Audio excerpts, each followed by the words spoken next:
everyone, and welcome to the Smells Like Teen Angst podcast. We are continuing our journey of reading things from our youth, except for Keiki, because she didn't read it, and comparing them to the movies that we remembered loving.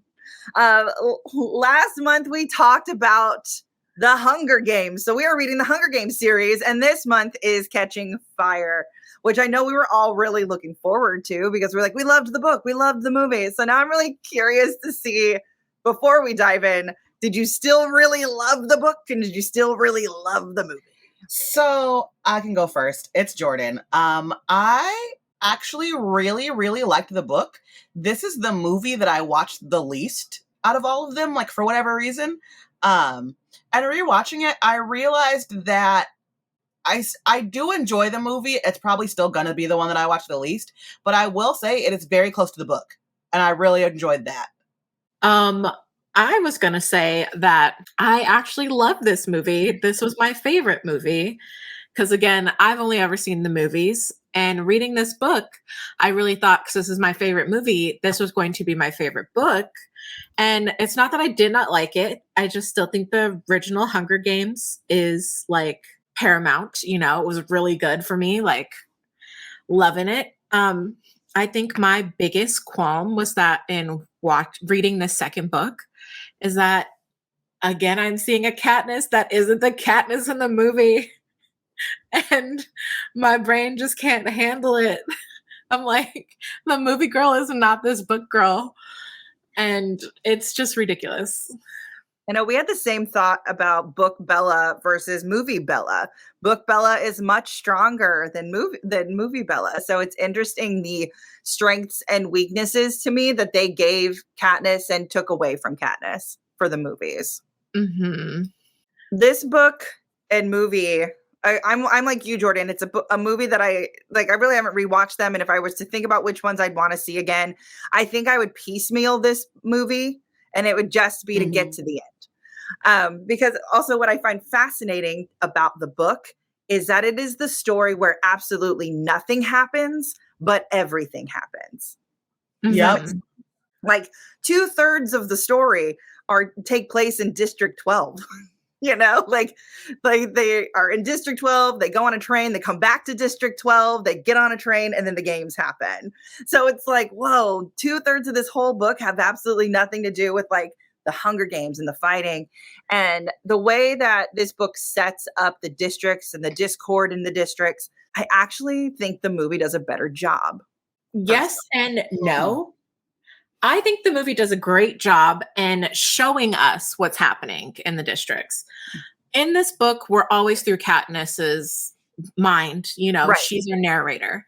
And in the movies, it's kind of a free-for-all. You know, we're hopping from person to person. We see what Snow's doing, what Plutarch is doing, what Peeta is doing, what Haymitch is doing, what people are doing behind the scenes to make things work, you know? Mm-hmm. And it's not all through Katniss's lens. But in reading this book, I feel like, because like you said, we spent so much time in District 12, so much time in Katniss's actual world, not the Hunger Games. There were a lot of things that I was just like, were taken from Katniss in this movie. You know, I feel like they really took away her strength. They made it seem like she wasn't someone who understood rebellion or was keen on rebellion at all. And I mentioned this in the first time around where it's like, you know, she used to talk out her neck about how the Capitol sucks, but she stopped because she didn't want Primrose picking it up. And now, like in this second book, she hears these things are happening. You know, she's chummy with the peacekeepers. She's good friends with the mayor's daughter. You know, she's seen some things and she knows that there's like discord throughout the districts before she hops on this train and leaves. And we would have never known that in this freaking movie because they didn't tell us that. I think that this movie had to pay for the sins of the first movie, very similarly to how I feel about Christopher Nolan's Batman films, where like the first film was so shitty that the other two films had to like pay for it and try to fix what happened. And like, not to say that the first Hunger Games movie is shitty, because it's not, it's a good movie. But there are things that they cut out of that movie that then subsequently they couldn't include in the second one, including her relationship with the mayor's daughter, which plays into a lot of things. And they like make a less big deal about the A boxes. So then they, in the first movie, so that in this movie, they can't include her friend who gets turned into an A box. I'm like, there's little things that they didn't include in the first movie. So then they couldn't include them in the second one because it wouldn't make sense. That I do think really contribute to the story. Agreed. I think one of the biggest disservices that this movie series did was getting rid of the mayor's daughter. The Avox storyline, as much as I love it, I can live without it. But the mayor's daughter is so integral that I'm shocked that they did this in this rewatch. And while reading this book for the first time, it's not a reread for me, I was like, if the mayor's daughter comes up in this next book, I'm going to scream. Because at that point, you literally cut out a character that was really important, okay? Like, don't play with me. Do not play with me, Suzanne Collins. Is that her name? Yeah, Suzanne Collins. Yeah. I like this book. I really do. I'm surprised I didn't read it the first time around because I didn't know it would be this good. It's very good.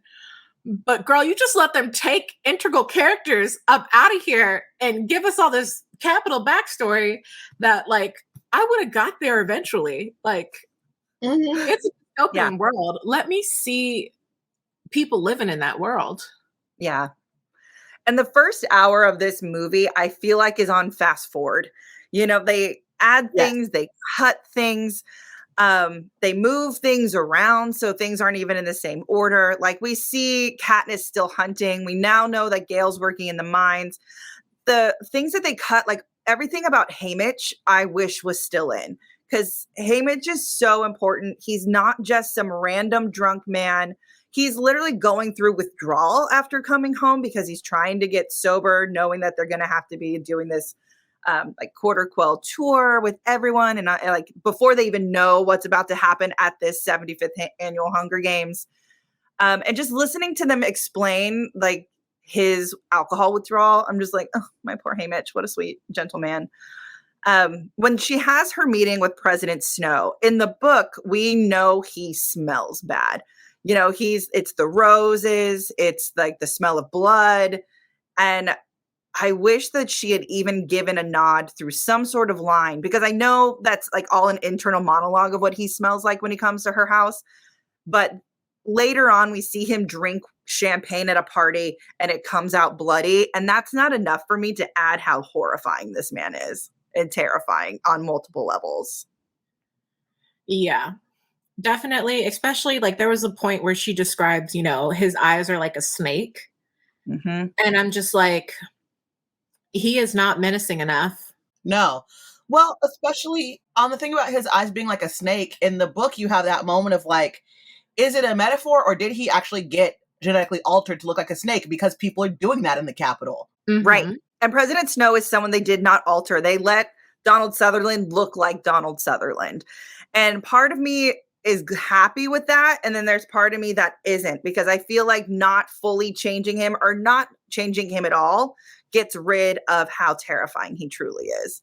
Because I don't need him to have like the fake lips or the fake cheeks but I needed something. Something that shows he drank the Capitol Kool-Aid and that he's very much trying to preserve this system. And that's why he's down Katniss' throat. He needed to look like a scary, handsome Squidward, if that makes sense. And we talked about this last time that they did not go hard enough in the movie with how people looked in the Capitol. They just made them look fancy and not like spliced. Yeah. Mm-hmm. But we do get this President Snow conversation where he threatens everyone in Katniss's life, calls out like, I know about the kiss, right? With Gale and how Gale's not actually her cousin. I'm like, speaking of Gale, they did keep in his line of, I had to do that at least once. But again, it's like thrown in so fast that it means absolutely nothing, where it happens in such like a personal moment for the two of them, in my opinion. Yes, all of that was great because it was paralleled in the book. I think for me, I really still do struggle with that. This book, when I read it, we spent so much time in District 12 and seeing how Katniss and Peeta are living their lives outside of the Hunger Games before they get back on this tour. And when we pick up in the movie, they're just like kind of rushed back on the tour and we have no idea what they're going through. In the book, we can see that they're both struggling with PTSD, that Katniss is uncomfortable with this new life she has to live. Like, she doesn't like where they keep all the victors. You know, she's the one who's constantly going back to visit her old home. She's still going out and trapping and hunting, even though she doesn't need to, and she can afford to buy fresh, you know, game wherever she wants. She's literally going to the Hob when she doesn't have to trade for anything anymore and just buying stuff from people to spread her money around. Like, it's a whole different life for her. And she just like is really yearning for who she used to be, but also doesn't know how to be who she used to be. Like, she's not going to have that relationship she had with Gale before she left. He's working in the mines. Her and Peeta don't even play with each other, you know? So it's like, it's a whole different world. Even the way they described Haymitch's house. Haymitch lives like a hobo, y'all. No, really. Again, first of all, Haymitch lives in a trap house is exactly how it's described. Secondly, again, the book is so much darker than the movie. And what I really wish, if we could do this over again, is that they just make the movie longer by like half an hour. Because the first 2/3 of this book don't even take place at the games. But for the movie, they wanted to rush it and get to the games because the games are more important. And you miss so much important backstory. It honestly diminishes Katniss's character and makes her seem stupid again. And you miss like how intense and crazy the Capitol is. And I think like one of the big scenes that stands out to me is that they cut out the whole thing about her wedding dress situation and interview and blah, blah, blah. And like how much course correcting she and Haymitch are doing, because Haymitch blatantly tells her like, hey, you haven't realized this. You are going to be a mentor in the games. The games are going to follow you for the rest of your life. You don't have a choice. You have to see this through and marry Peeta. Yep. And also she's 16, right? Like, so all of this is happening to her so young. And I think it's really easy to forget how young she is, whether you're reading it or watching it. And, you know, also the movies really wanted to pit Gale and Peeta against each other. And I fell into that. I fell into that trap at the time when I was watching it. I am still a diehard Gale person, even still reading. But, you know, because like the first person when President Snow threatens everyone, she's like, I'm going to run away with Gale. Peeta's not even a thought. And then she realizes she's not even allowed to even entertain that because she has to live this life with Peeta no matter what. And ends up having to convince herself to keep everyone safe, that this is the direction she has to go, whether it's with no one or anyone. She'd rather be alone. And I agree with her. Be alone, girl. Be alone. Yeah. I have always been team alone Katniss. Always. Yes, because Katniss is a child. Like, I think a big disservice of this all is that in the books, in the movies, we kind of feel like everyone's the same age. And that is not the case. Like, Katniss took over for her family at 11. Gale did it at 14. He is older than her. Like, Peeta is the same age as her, but lives a completely different life than her. You know, for her, a relationship is like the furthest thing from what she could actually want, because this girl has been in survival mode her whole life existence, pretty much, you know? Yeah. And she's just trying to make sure her family eats and her people are okay. She doesn't want kids, you know, they never talk about that. She doesn't want these relationships that are being thrown at her. It's very interesting that you bring that up, because Peeta did have a very different life. And he says like, he's like I forget what, like how he ranks in age of siblings, but like he is kind of like the weakest son. And he basically just always grew up thinking that like, oh, I'm just going to like take over the bakery and get married and have kids or whatever. And like, so he has these times to think about Katniss and have a crush on her growing up and like think about what kind of wife she'd be. And then the Hunger Games happen and he's still like, well, we won. And so like, I can still go back to that life and like marry Katniss and have kids and have my dad's bakery. And it's like, bro, that ain't never going to happen for you. Yeah. I find Peeta to be very manipulative in a lot of this personally. Oh, yes. And I don't like it. Like, he very much uses the wedding. He uses the baby, which we'll get to. Like, but there's a lot of things where he's like, oh, well, I know how this is going to play out. I'm going to have to be with her anyway. So I'm going to get what I want. And he manipulates her emotionally and logically in order to make her think the same way. I even think he uses their shared PTSD against her. Yes. Yes. I feel like a lot of it is him reeling her in from the experience that they went through and not any other actual commonality. Like, they really don't have anything in common except that they went through this traumatic event together. They're trauma bonded. because they're trauma bonded, he's like, pick me, choose me, love me, and trying to make her like live that life. And really, all she wants to do is be left alone. I know. She's like, I just want to live in my district, take care of my sister and my mother. Leave me alone. Team leave Katniss alone. Team leave Katniss alone. So this Quarter Quell, I want to talk about the Quarter Quell a little bit. It's the 75th annual Hunger Games. And what happened in the last one at the 50th annual Hunger Games is the one that Haymitch won. And so it was crazy. Like, that was crazy. They doubled the amount of people. So the fact that Haymitch even won that is wild. He shouldn't have won. And so he's like explaining to them how to mentor, how to do these things. And they're trying to get out of him because they've never watched it, like what it would be. And Haymitch is like, we're not talking about it. I don't talk about it. We don't watch. We don't see. We're not going to do that. But eventually we do, but they don't show it in the movie, and that makes me upset. They skip over so much in the movie because, when they describe what's going to happen at the Quarter Quell, which and this is where President Snow fucked up. President Snow fucked around and he found out because he's like, I'm going to show these people. And he decides that for the Quarter Quell, it's going to be made up of people who have already won the games. And everyone has backlash against it, which I'm sure we'll get to. But they cut out a thing that I think is very important with how smart Peeta is and how manipulative he is, where he blatantly says, we're all going to start training then. And he makes them go back and watch old highlight reels of the old games. Yeah. And he makes everybody get up and do cardio and work out and practice things because he's like, it could be any one of us and we all need to be prepared. Game day footage. It's literally putting into perspective that, hey, when we first went into this, the only people who were kind of a master of any type of weaponry or knowing how to fight were the first two districts. We were all on the same level. Going into a Quarter Quell with solely victors, these are people who have won. They've killed. They've done it before. They've also lived the district life, the capital life. Peeta and Katniss haven't.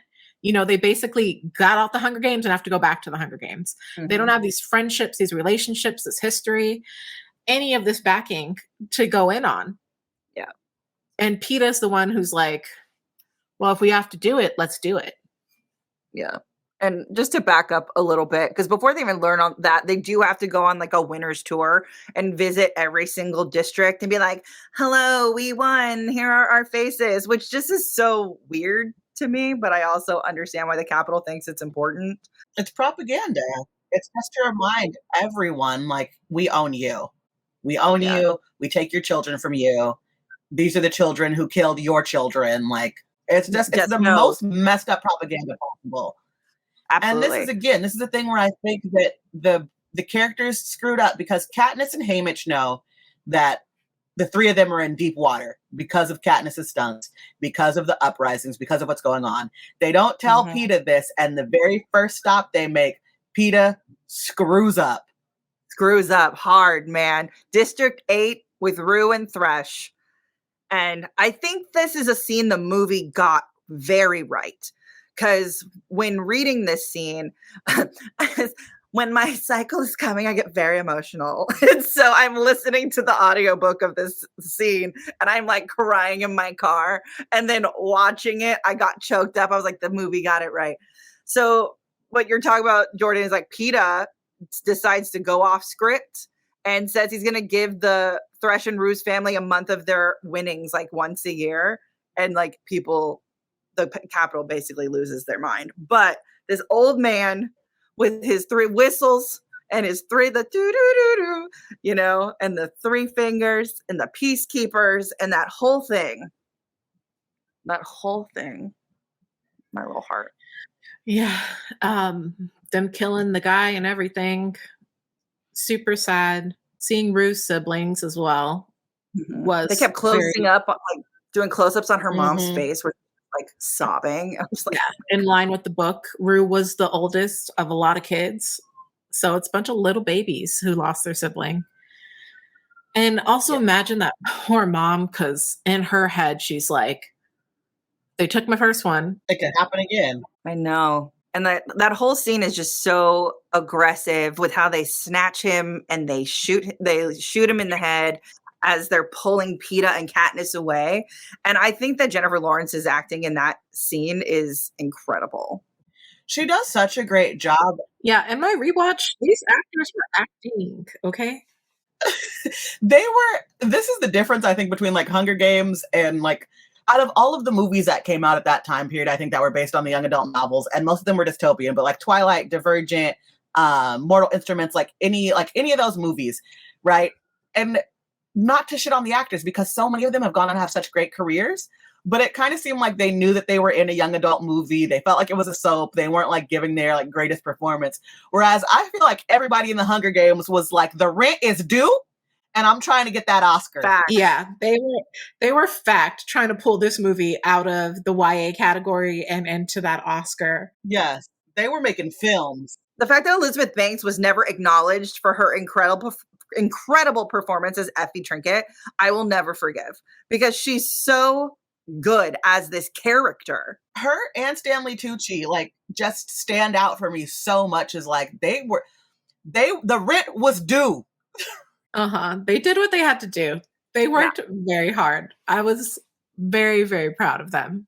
Yeah. And yeah, definitely, if I'm recalling correctly, they definitely did not get their flowers for this. No one acknowledged how amazing they were. Like, we all, like, it was so good.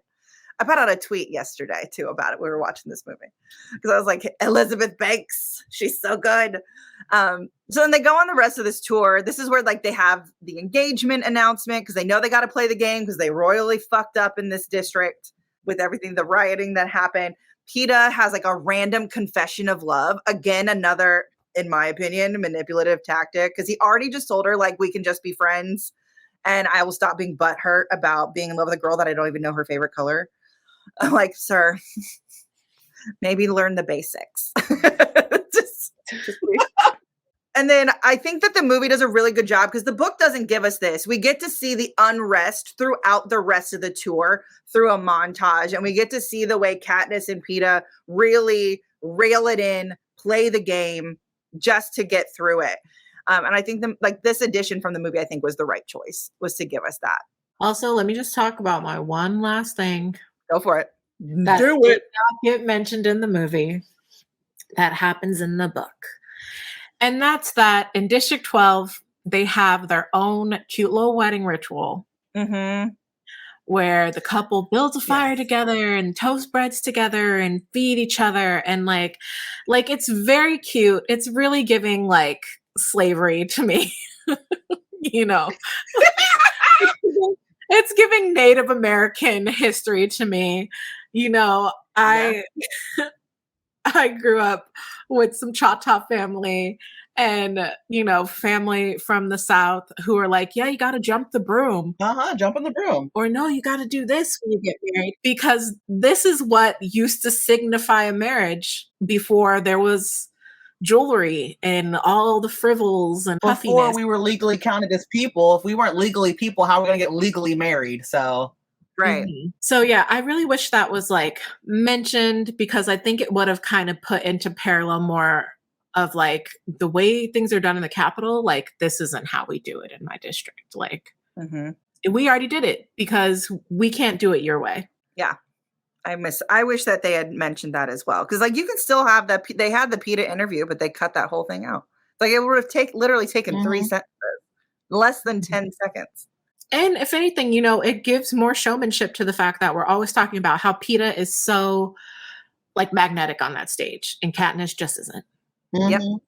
We learned that there is now a new game maker, because the last one, Seneca Crane, right? He crazy beard, no longer alive. And now we have Plutarch. What a name. What a name.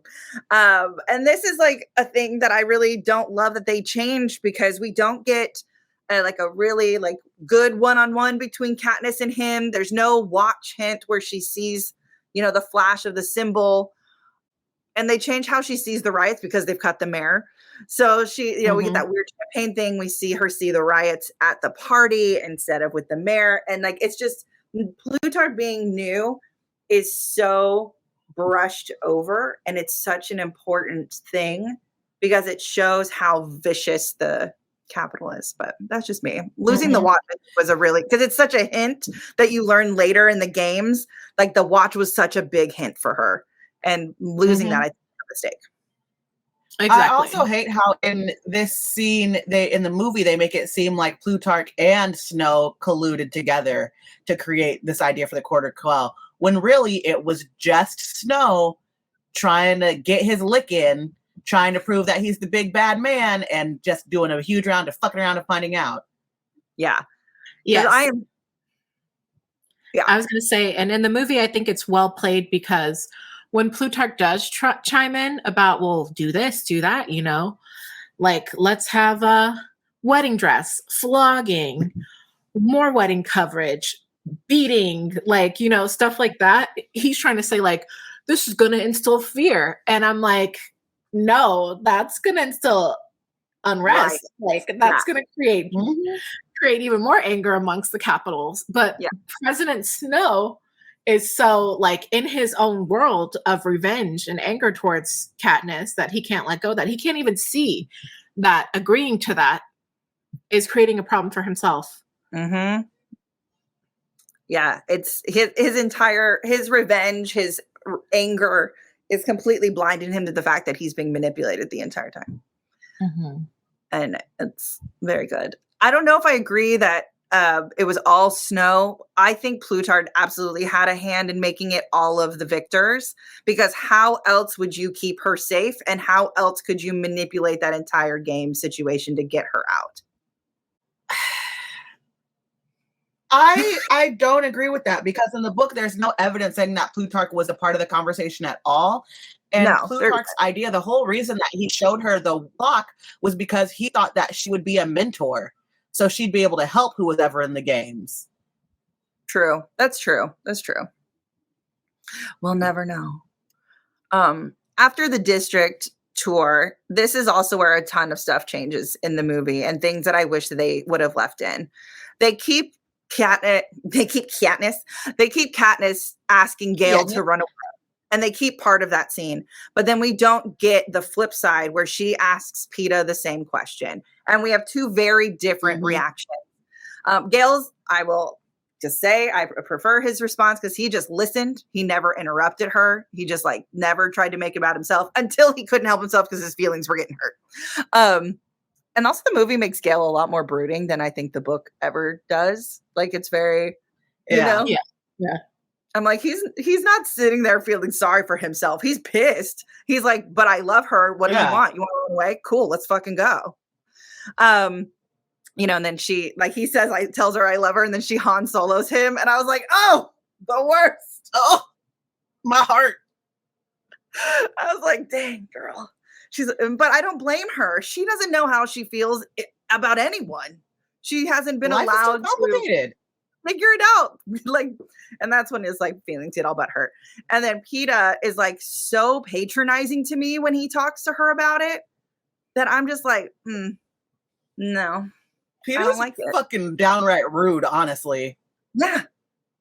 He was so rude. I was like, that's messed up.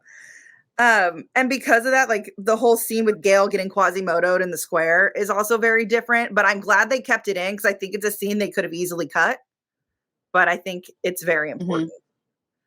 And then, with her getting whipped and it hitting her face, and Haymitch coming in, he's like, you know who that is?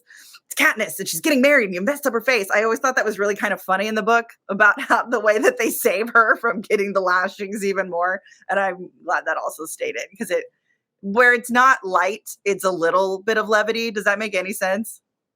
Yes. It's a little bit of levity, but I think it also serves the point that the Capitol is always watching, because if they had continued to beat her and she showed up on TV, bruised and beaten, and was like, the Peacekeepers did this, it would spur even more uprisings. It is a lose-lose situation right there. Yes. Yeah. That's where I was going to jump into. In the movie, they show us that this is actually being broadcast live. Yeah. And Katniss jumps in, and then they cut the feed. And, there's a few seconds of her there, but could you imagine if they kept broadcasting And Katniss is there. Peeta is there. Haymitch is there. All your victors are trying to stop peacekeepers from beating someone. Like, that sends a huge message to rebels. So, I don't know, man. Yeah. Absolutely. And this moment in time for me is the moment when Katniss decides to stay and fight. Because she's already asked Gale to leave. She asked Peeta to leave. She wants everyone to go. And then seeing this happen is her turning point. So I don't, if they had cut this, I don't know where they would have gotten it from. But I also don't think they used it to its full potential of showing the turn in Katniss. There's also another scene that they cut, which, like, I get it because of runtime and because it probably would have been as dynamic, but it is one of my more favorite scenes in the books that I also feel is full of levity. And it's when she realizes that the fence has been electrified and she's stuck. And so she has to, like, climb up a tree and jump off the tree, and she hurts herself. And then she gets home and and everybody's like, no, I wasn't outside. I didn't break my foot. I'm fine. Everything's fine. One of my favorite scenes in the book. And the fact that it's not there is so upsetting to me because she outsmarts all of them. And it just shows how on the pulse she is for everything. And it shows how smart she is. And that she can, we get the one line from her sister being like, oh, did you have a good walk? And then you're like, there, we have people here. But then it doesn't go into that great scene. No, it was I've said it already, but it is a disservice to Katniss because she is so strong and these movies do not show that off. Like, Katniss, bad bitch, scary, warrior woman, fight bear in woods. Like, that's what in the book, you know? Yeah. And the movie, she's like, I don't know, I'm just a girl with a guy. Just a girl in the world. That's all that you'll let me be. I don't mind that Katniss doesn't know about District 13 in this book. Or in this movie. I don't think her knowing about it or not knowing about it adds or detracts from anything. Because that's when we lose Bonnie and Twill, that's the gist of what we lose. We lose them as Avoxes, yes. But the information they give her is that District 13 may exist. Because that's where they're headed. And I'm totally fine with that. And you know what's funny is that they took that scene out. They specifically said that the director took that scene out because he thought it would spoil the ending of the movie and the plot of Mockingjay for people who hadn't read the books. And I'm like, but for people who did read the books, it didn't spoil it for us. We just took it as like, oh, okay, there's this other thing out there. Cool. Moving on. Yeah. Moving on. Exactly. Whatever. Like, none of us were like, oh, like, MacGuffin. I know how this ends now. They mentioned District 13 in the first book. So what's the difference? Yeah. Whatever. Like, what? That's a dumb reason. So let's talk about now this reaping scene. When they learn that the 75th Quarter Quell is going to be from victors, this scene in the movie, I think, was great. That showed the anger, the hurt, the despair, the rage from all three of them. And well, I guess four, because even Elizabeth Banks, like Effie, showed a lot of upset. And I almost feel like this Quarter Quell was her turning point for Effie. Like, she kept trying to fake her way through this whole thing and realized that she no longer can. Agreed 100%. And I do, while it's very different from the book, I think it was still really skillfully done and a really great way to show this. I do miss the Katniss's bender that happens in the books. Yeah, I do love that too. I do also wish, because, you know, when they decide, like we talked about earlier, to watch the game tape, right? Watch everyone's to learn how they operate, learn how they won. They skipped over Haymitch out of respect, but now knowing that they're going back in, they decide to watch it. And them taking that out is such a disservice to him as a character, in my opinion. Like, we could have seen them watch it, even if it was just the ending. And so I have multiple points. I feel like they took it out because they took out Madge, right? Or they took out the mayor's daughter. The mayor's daughter's aunt's the one who gave her the Mockingjay pin. It turns out that the mayor's daughter aunt was also a contestant in the Hunger Games. Katniss's mom knew her. Haymitch knew her. Like, it turns into this big plot point.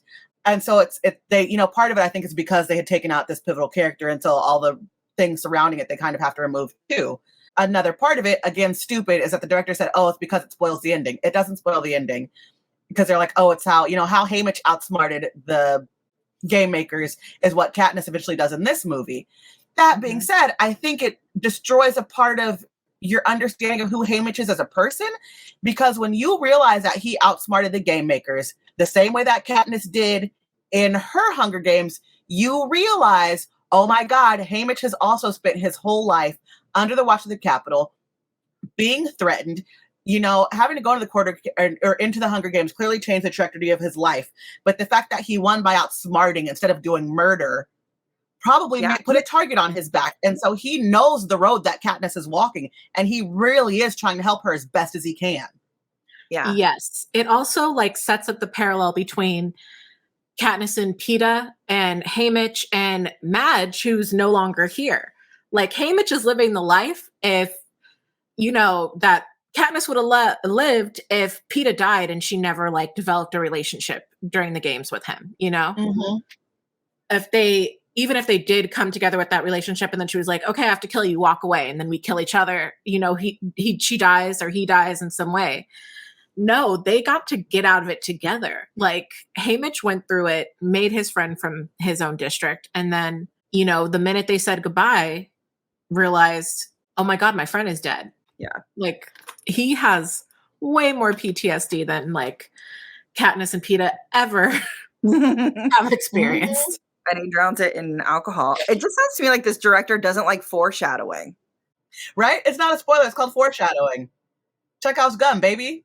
In the first movie and the first book, they watch the people and see the berries kill animals and killed one of the fox face girls, right? And so oh, these are poison berries. That doesn't give away that they're going to use the berries fully at the end and how they use them. We just know that they're probably going to come back into play somehow. The same way with the force field with Haymitch, chucking the axe, diving down with his guts hanging out and it coming back and hitting the girl. It just means force fields are going to play a part in it. But they still keep the force field scene with Beetee and Wyrus, where they teach her what a force field is. So what's the difference? Exactly. They do keep that, but they take away from that because, again, in these movies, they take away Katniss's knowledge of rebellion in the other districts, that there was a conversation that took place there where Katniss was talking to all her handlers. She was talking to people, in the training sessions and kind of cluing together through coded talk what specific districts had already rebelled. Because the way the Capitol works is they keep everyone separated, No one knows what's happening. And because of that, you can't be like, oh, well, they're doing it, so we should do it too. Yeah. So the other districts their winners are all different ages, sexes, etc. And I just need to talk about Finnick. Because Jordan, you mentioned in the last one how you're like, it absolutely could have been Jesse Williams. And then rehearing his description and who he is, I'm like, it is absolutely Jesse Williams. Right? There was a whole fan campaign for it. They really wanted to cast him in the movies. I don't know why it wasn't him, because it's so him. And it's all I can see when I read the book. And I remember falling in love with the actor who played him, whose name has left me, but he's in the new Daisy Jones. And when reading the scene in the book where Katniss and Finnick have that sugar cube freaking conversation, I made that so flirty and so sexy. So then when watching it in the movie, it is not even close to that. It is such a weird, casual conversation that's upsetting.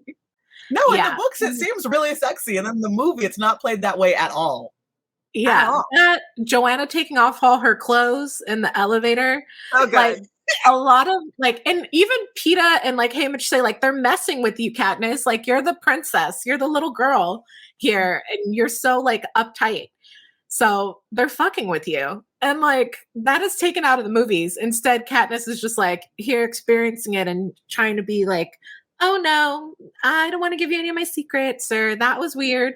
Let's call a spade a spade. This is freaking hilarious. They are definitely messing with her. Yeah. The only time it got a little sexy was when he was like, I deal in secrets. But I'm like, sir, it needed to have that energy from the get. Because you're like, you want a sugar cube? It's for the horses, but you know. I was like, I'm blushing reading it. I'm sorry. So good. It's just such a letdown.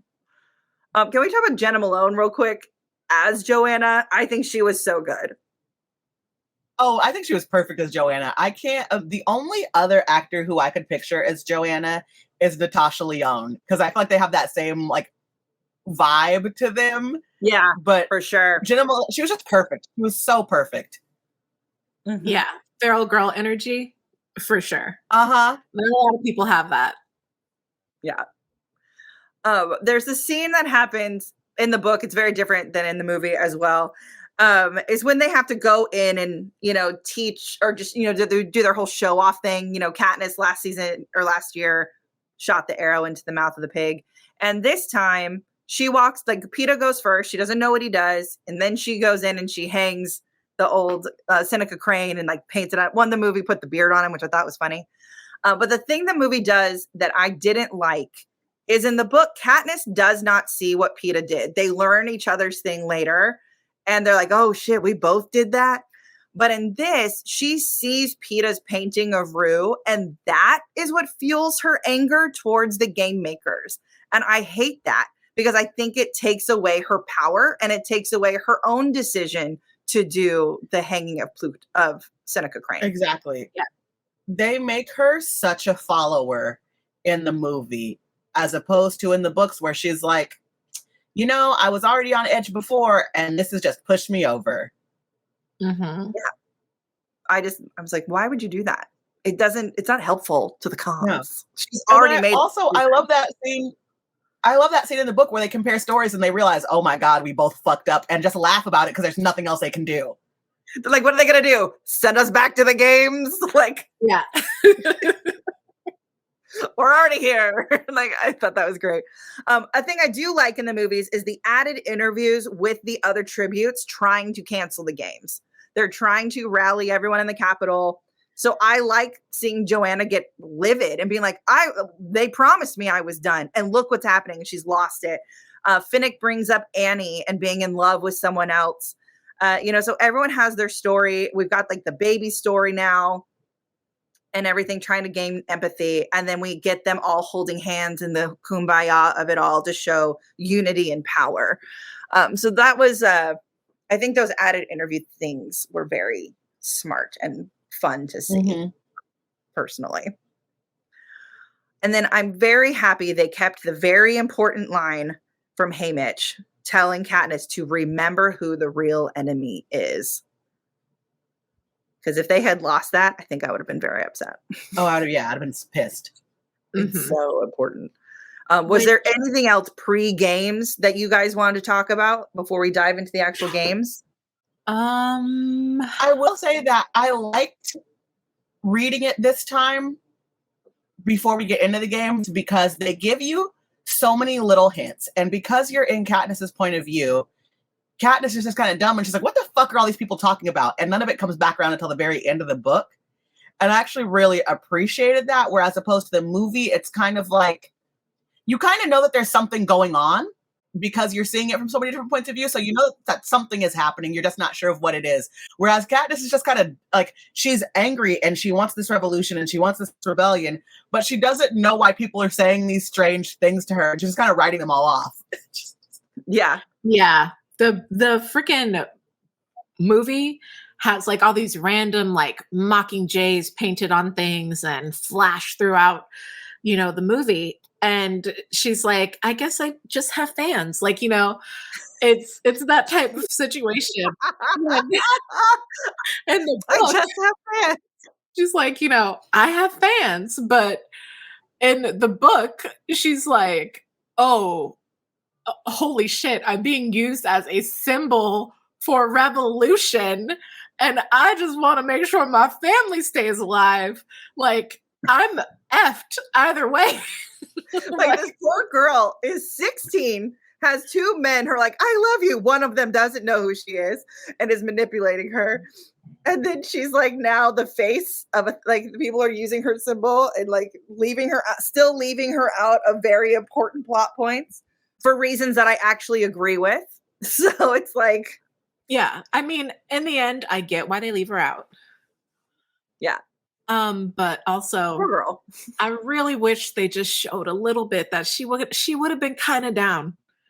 She would have been down. Mhm. Yeah, I took away a lot of her powerful moments, and that makes me sad. Mhm. But again, it's like book Bella versus movie Bella. Book Bella goes toe to toe with Edward constantly. Movie Bella's like, "Ugh, my vagina." So let's talk about the. Did I kill you, Jordan? Are you okay? A little bit. I'm dying. That's fine. Let's talk about these games. She describes she sees so well that I know we get the bird's eye view later, but I wish that the movie had started the games with the bird's eye view and then came down to her to keep it similar. Cause she's like, oh, I see everyone standing on their own little steps and they have a thing that juts out that everyone's running on to get to the cornucopia. Like we'd be able to see it. Yes. You skipped over what I think is one of the most heartbreaking scenes in the series, both book and movie. Oh my God, the book did it so well, is that she is prepared to get in her little tube to get launched up to the games, and Cinna says goodbye to her, and the last thing she sees, and my God, Jennifer Lawrence and Lenny Kravitz acted their asses off in these scenes, is Cinna getting killed. Mm-hmm. What's so funny is that happened in the movie when we were watching it. And I said to Keiki, I don't remember this. And I think my brain blocked it out when reading it. My brain was like, we won't compute this. We don't agree with this moment. We will not accept it as fact. I had to tell her to go back because I'm like, no, it happened, girl. Yeah. It's so rough. It's so rough. And Cinna gets killed because he did the whole thing with her wedding dress and it turns into a mockingjay. And like, it's his way of saying, fuck you, presidents, no, fuck the Capitol. You're doing this to my girl again. It's so wrong. And they know, everybody knows that he did it. And they're all kind of waiting to see like, oh, is he going to be punished? And quote unquote, nothing happens. And they think they're safe. And then right before the games start, and Jennifer Lawrence is like beating on that tube and crying. And oh my God. Yes. Yeah. And very much, Cinna's character is like in the book, don't worry, I do what I want and I accept the punishment that comes for it. So like, you mind your own P's and Q's, you do whatever you want. Mm-hmm. You just listen to me. I'll take my own lickings for what the hell I'm doing. And that is very much the case. And President Snow is very aware in the book and in the movie that Katniss doesn't really have much involvement in this. He's been watching her. He knows that she's not a pillar of this revolution yet, even though they're using her as a symbol. So of course he's going to do things that keep shocking her back into his control. And before starting the games, killing Cinna in front of her, another like standing point that like, it could be you so easily. It could be your family. It could be anyone around you. Mm-hmm. Like what a way to rock someone's mental state right before they go. And he's hoping it rocks her enough that she gets killed, that she makes a mistake. I appreciate they kept in the whole scene with her and Finnick and him being like, it's a good thing we're allies. And she sees the bracelet because, this is one thing because Effie makes them all little trinkets so they're a team. And I thought that was so cute. I love her. God, I love her. She's such a great character. So they all go through that. I also love that they kept in Katniss not understanding CPR. Like, because when they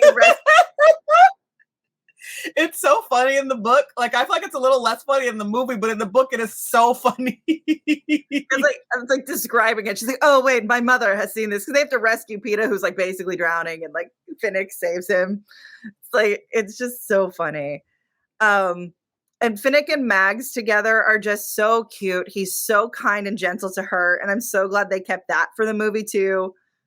And I just love in the movie that he's carrying her around like a little backpack all the time. She's just so precious. I do think that they had a little bit of it in the movie, but not enough. In the book, Mags is very much like chaotic old lady, burning nuts against the force field, weaving leaves together, like, just living off the jungle and doing what she had to do to get by in her Hunger Games. And she's been out of it and out of this world for quite a while. And she's kind of just like this loving little matriarch kind of pillar around who sacrifices herself, Yeah. And I think the movie did that so well. Like once the smoke comes and everyone, like Peeta's been electrocuted because he axed the freaking force field. So he's taking a nap. The smoke comes and Mags just like they're trying to save them. And Mags kisses Finnick goodbye and then just like walks in. I was like, heartbreaking. Heartbreaking. I feel like the biggest difference between the Hunger Games and Catching Fire is that the deaths in the Hunger Games were very sad because they're so brutal and they're children. And you're very much like, oh my God, these are children that are brutalizing each other. The deaths in Catching Fire are so sad because they are older and they've been through this before and they have these shared relationships. And so many of them were like sacrificial. Yes. Sacrificial is the perfect word. Yeah. A lot of it isn't a competition anymore. It's very much like survival of the fittest. And it's very much a lot of people going into this because of their age and because of their experience, knowing like, I'm probably not coming out of this. So if anything, let me protect those who can come out of it. Yeah. Let me protect those who can be a fixture for revolution. Because everyone there that is an ally knows a plan to keep Katniss and Peeta alive. And they're all willing to do whatever it takes in order to make that happen. And so seeing her do that is just heartbreaking. I do have to say that for someone who was just electrocuted, movie Peeta is running real fast. First of all, movie Peeta is electrocuted. He is electrocuted and has a fake leg. And he's acting like he's Usain Bolt. We never talk about this fake leg in the movies. I swear to God. And it drives me crazy. I'm like, Peeta is missing a leg, y'all. Like, I'm just like, his whole, like, the face was drooping. Obviously, they didn't have the budget. It's fine. But, like, the way they talked about the boils and, like, the face was going and dropping, I was like, oh, no, he's just running real fast. And then he, like, takes a big brunt of smoke and they're like, oh, no. Whatever. I just was like, okay, sir. There's some things I understand, like with the movie and the book. Like throughout the book, this like fog and like the blistering that it did to them, it was like an issue for them throughout the whole games. Like they were suffering, they had bad skin issues, and I get it. Like to keep that up in this movie, where so much of it takes place in water and like in jungle and all, that would just be too much practical to do. Yeah. I don't think it was a budget or a practical concern. I think it's because the way the book describes like a necrosis type thing. And I think if they had done that in the movie, it would have been an R rating. And I think they were so concerned about keeping that 13, where I'm sorry, all of these movies should have been rated R, because what happens is horrific if they had really gone the route of what happens in the books and been true to the books. Yeah, because like I did not imagine boils. Like you said, necrosis. It's very much like skin falling off, skin starting to droop and drop. Like Freddy Krueger out here. Like that's the skin was acid rain. What'd you say, Keiki? I said a burning zombie stroke. Like yes, my mind made it real graphic. Yeah. And then we got, like, I appreciate they got into the water really fast. And I thought it was really funny that they just throw Finnick in. They're just like, just go. And he's just like, it's fine. And then we get that monkey fight. And this fight scene goes on so long. So long in the movie. It was literally like half a page in the book, I feel like.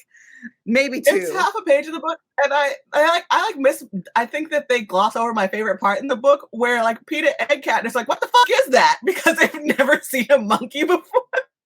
Yeah. They're like, And then they're like giant baboons, like of death. Yeah. And then you have, when I read this part in the book, I laughed at myself because the person who hops out of the what are the morphlings? I forgot all about that. I forgot about them. So when the book is like, and the morphling jumped out to save Peeta, I was like, what is a morphling? What do you mean? Because there's so many people, right? There's all these new characters. And I was like, I don't know who anyone is anymore. But good on you, Peeta. You're still alive. You manipulative son of a bitch. Like, that's how I feel. But I just thought that was funny. And then we get to Joanna and Beatty and Wyrus, where Wyrus has lost her mind officially in these games. Joanna's talking about how they were in blood rain. It was so heavy and thick that they were like drowning on it. And I'm like, that's terrifying. I don't want to be in that. That's disgusting. That was my least favorite part of the entire setup of the arena.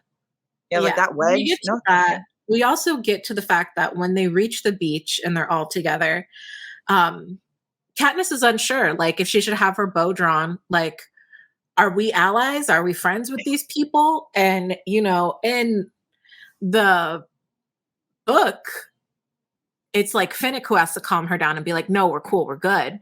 Yeah. Or in the movie, Joanna quickly says, like, I did this for you. And Katniss is like, what do you mean you did this for me? You know? Like, Katniss doesn't know what's going on here. And book and movie Katniss still don't know what's going on. And the entire time in her internal monologue in the book and kind of what we see in the movie is she's never quite sure how long she should trust the people around her. Absolutely. Mm-mm. And then we miss they take out the whole bread code. Yeah. They take out the whole bread code in the movie, which also loses one of my favorite scenes, which is when they make that huge like seafood boil together.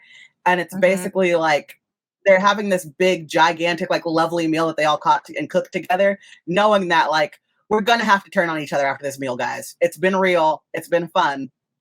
But eat your food because we're all going to die. Yeah. Their last supper in a way. I do like how they come across, they figure out the clock, because I thought it was very similar to the book. You know, you've got Wyrus being like, tick tock, tick tock, tick tock. And Katniss is like, yeah, tick tock. And Joanna's like, oh my God, the tick tock, shut up. You know, because no one's thinking anything. And then eventually, like, you know, the light strikes, the wave happens, all these things go. And she's like, oh my God, it's a clock. And knowing it's a clock, because I knew the book, I knew the story, and then reading it, the whole time I was like, oh, it's totally a clock. You know, like you can see it, but if you were her, obviously not. Yeah. And then I will say, when we get to Wyrus like getting shanked, for me, it was just as jarring and shocking in the movie as it was in the book.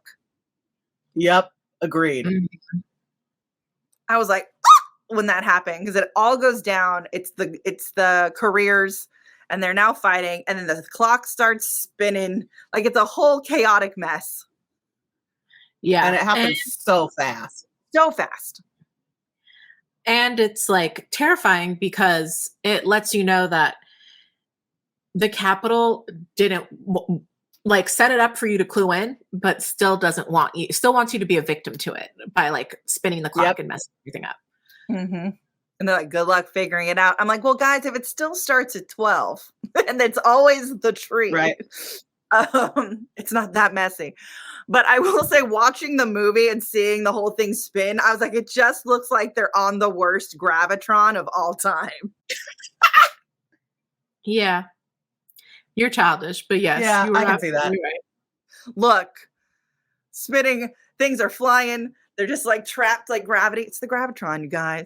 There's also one thing I wanted to note about this game versus the last. And it's that when they start this game, the only thing in that cornucopia is weapons. Yes. Where in the previous game, you know, there was food, there were freaking sleeping bags and tents and all types of ways to survive in the wilderness, you know? This time around, they were like, get out there and kill each other and better do it fast. Like, yeah, good luck. We don't want this to take all week. Yeah.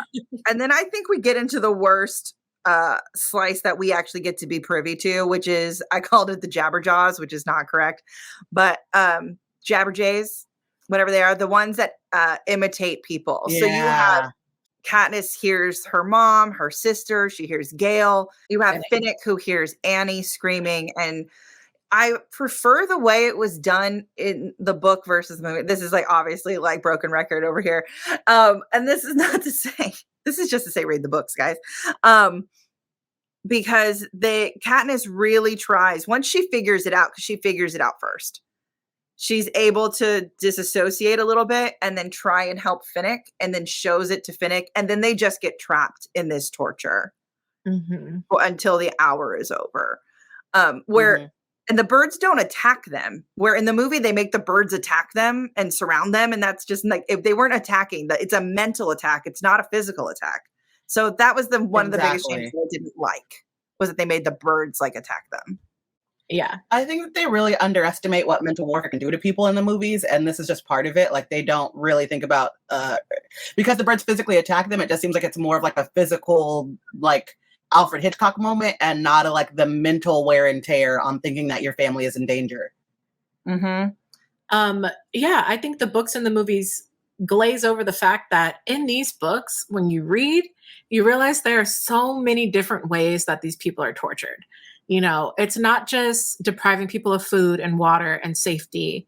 Like, it's mentally and physically, like, just a gauntlet of awful situations. You know, they are in a place that is incredibly hot with no available water and no easily available or readily available food. And they can't tell time, and there's a big wave that comes and crashes down on you.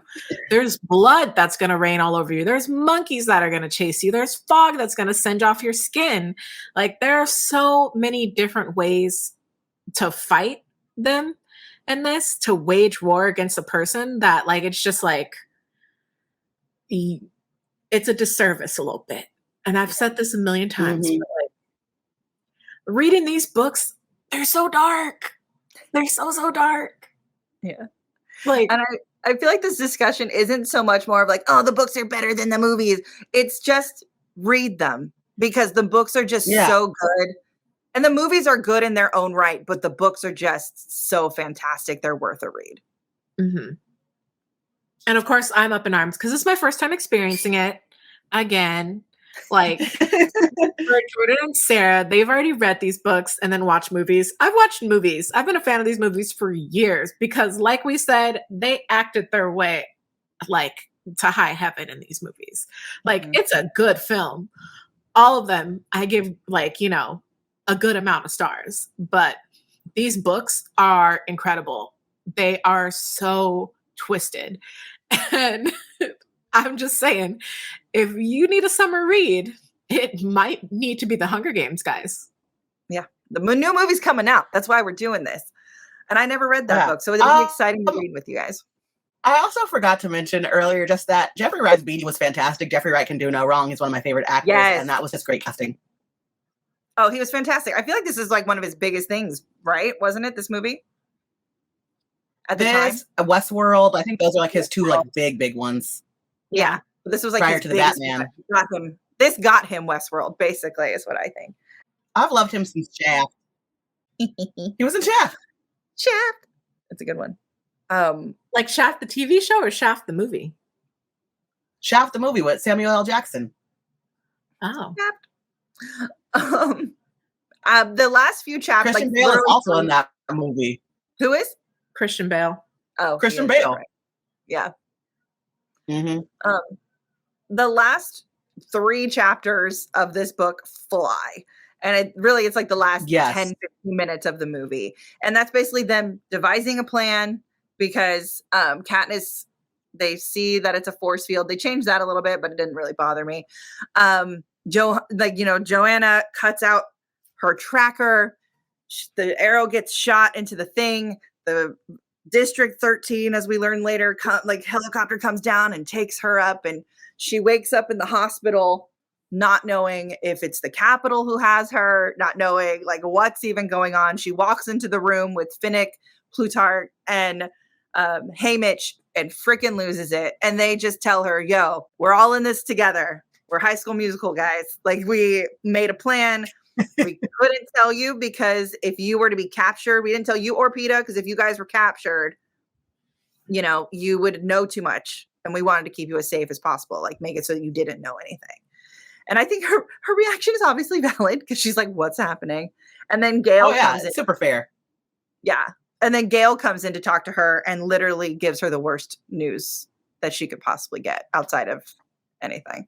I just want to say, in the book, she clawed Haymitch up. She freaking threw hands. Oh, in the book, she's losing her mind, and it's great.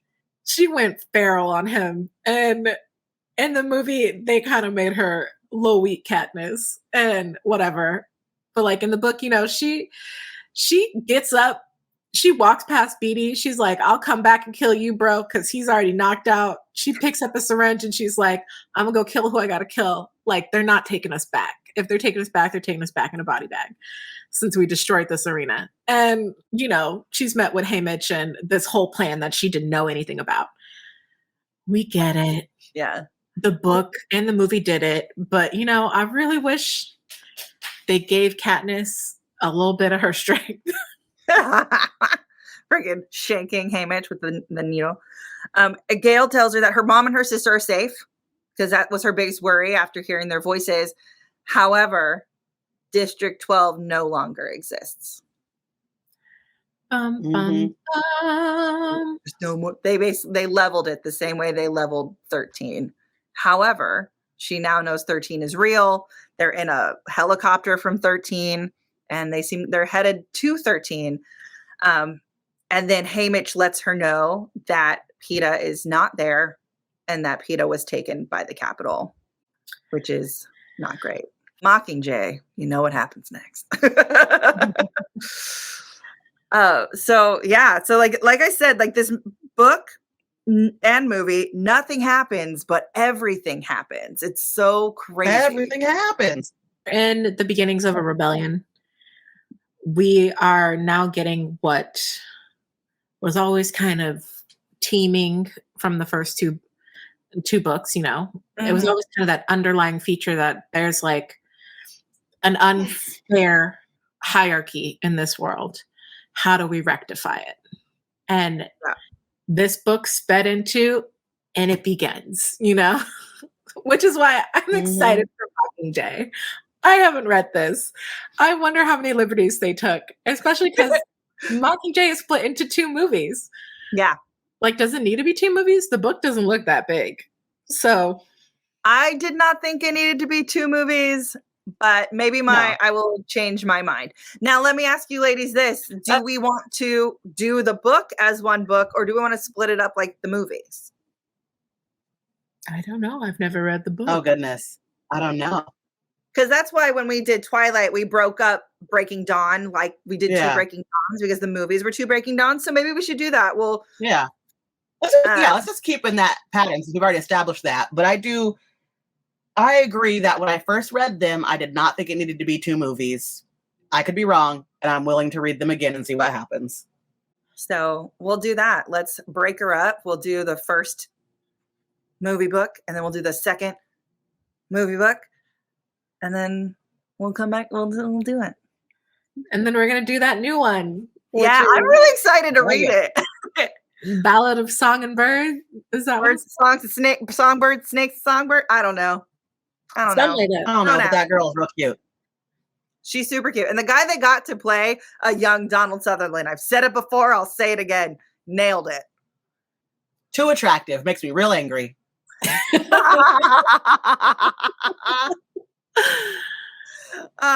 Yeah. So Keiki, I just got to ask, are you glad we made you read these? Oh, I'm so glad. I'm actually even more upset that we're doing a podcast about it because I have to slow down and not read at the pace I would like to read. Because when the first book ended, I was like, okay, well, let's get the next one on the books. Let's finish. We had to wait like a whole 2 weeks to film this podcast. I finished this book before everyone.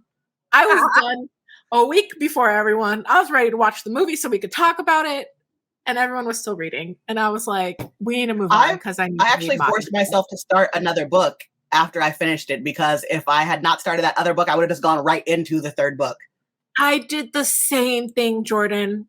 I read this book called Tomorrow, whatever. It was popular and it was actually really good.